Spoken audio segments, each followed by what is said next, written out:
notices in her work, or she discovered in her work, that two people can experience the same incident in very different ways based on their self-talk. And she gives this example from her research. This actually happened in a 5th grade classroom. A teacher's giving back papers, and the teacher says, "I have a paper here without a name. I'll give you a name. Stupid, that's your name." Now, the student who internalizes this or experiences this as humiliation, their self-talk will go something like, "I didn't deserve that. I'm not stupid. That teacher shouldn't have called me stupid." And Brené Brown tells us that their parent would very likely hear about this incident. Now, the student who internalizes this or experiences this as shame, their self-talk will go something like, "Yeah, I deserve that. I am stupid."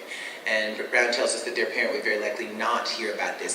There's nothing to report. There's no news. The teacher called me stupid, and I am stupid. Now, Brown tells us that humiliation is far more adaptive of the self-conscious affects than shame, because she tells us that humiliation often carries with it a healthy dose of pissed-offedness. The variable being, "I did not deserve that." The piece of deserving. She tells us that shame is linked to all of these things like addiction and all of these things that help keep us from living wholehearted lives. Monica Lewinsky did a brilliant TED Talk several weeks ago about our culture that consistently shames people. And if anyone out there is struggling with shame, I highly recommend Brené Brown's work on building shame resilience.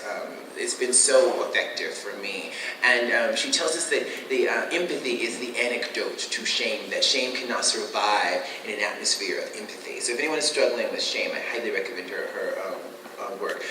Gifts of Imperfection and Daring Greatly are her last 2 books. Major. Major. Okay, so brief digression. Does anyone watch Super Soul Sunday? So Brené Brown, the rerun of her Daring Greatly with Oprah on Super Soul Sunday aired on Sunday, and I was getting my entire life. It's really good. Yes, I am a huge Beyonce fan. I'm a huge Oprah fan. So a little bit about me. So the Elevator School of Fine Arts was awesome for me too, because finally I was away from my